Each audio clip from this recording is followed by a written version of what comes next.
Towards the beginning of this year, I made the decision that I was going to try something new. At that time, I didn't know exactly what that entailed, but fast forward to now, and it's been over 5 months since I left the city of Boise to spend the summer in the mountains as a wildland firefighter. And in terms of how a first season of fighting fires can go, I got to experience a lot of cool things. My first 2-week roll of the season was a pre-positioned engine roll in Riggins, Idaho, right in the heart of Hell's Canyon. I was on a booster crew, meaning that we were sent down there to help make up for the lack of resources in that area. And because it was a pre-position, that meant that we weren't assigned to any fire right away. Essentially, we were down there on patrol, ready to attack if any fires popped.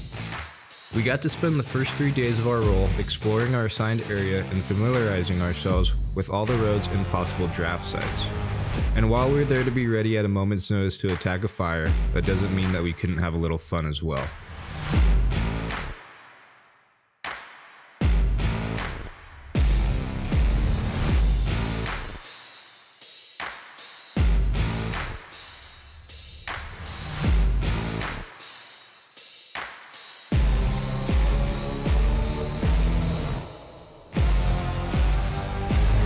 On our 4th day, we got assigned to the Steelhead Fire, a fire that had started from a lightning storm the night before. We spent the day assisting with other crews to wrap the north flank of the fire with a hose line, while a helicopter hit the spots with water drops that we couldn't get people to. I was a pump operator for the first part of the day, allowing me to get some epic photos and videos of the bird in action.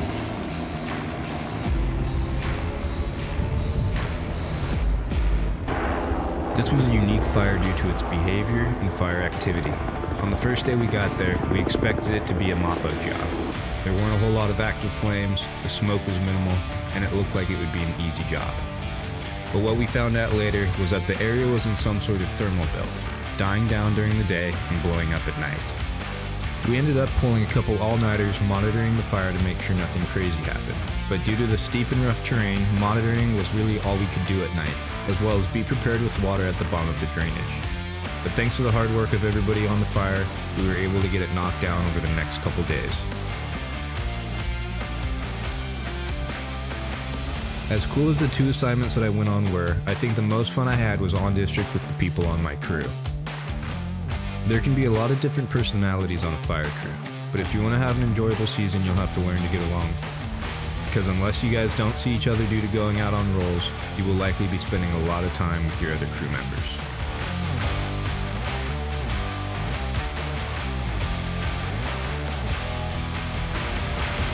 This summer was full of firsts for me, as this job taught me a plethora of new skills and took me to places I would never have gone without it.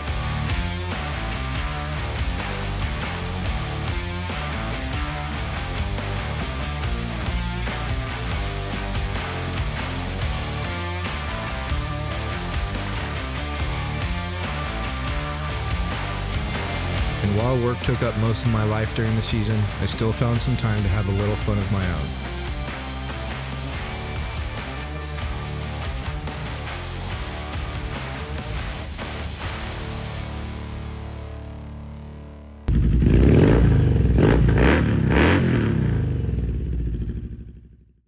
My second and final off-district role was on a hand crew down in the central Idaho area, just north of Boise.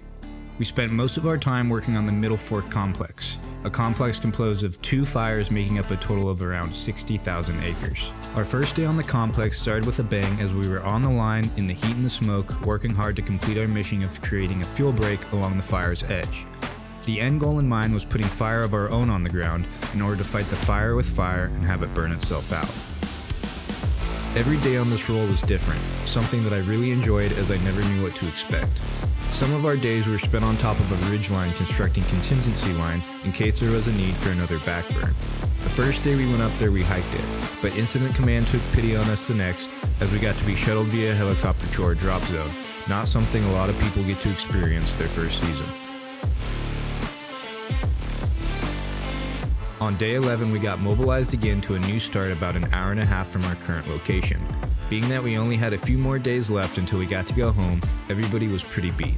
But the fire didn't care about that, as our last days on this roll on the lava fire were some of the hardest, but also the most fun.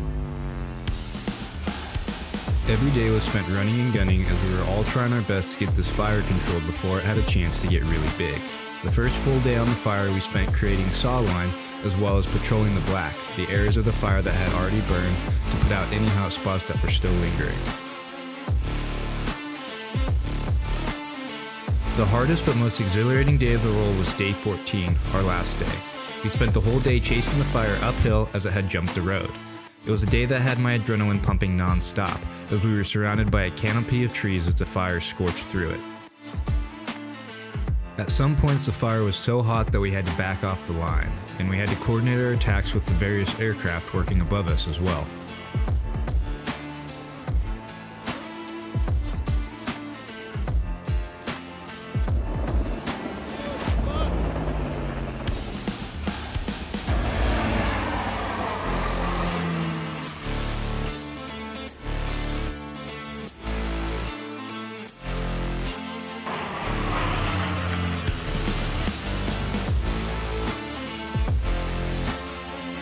Unfortunately, as we left, many of us felt that our efforts were diminished as the fire jumped many of the containment lines and made a run for 11 miles a few days later, topping out at around 90,000 acres burned.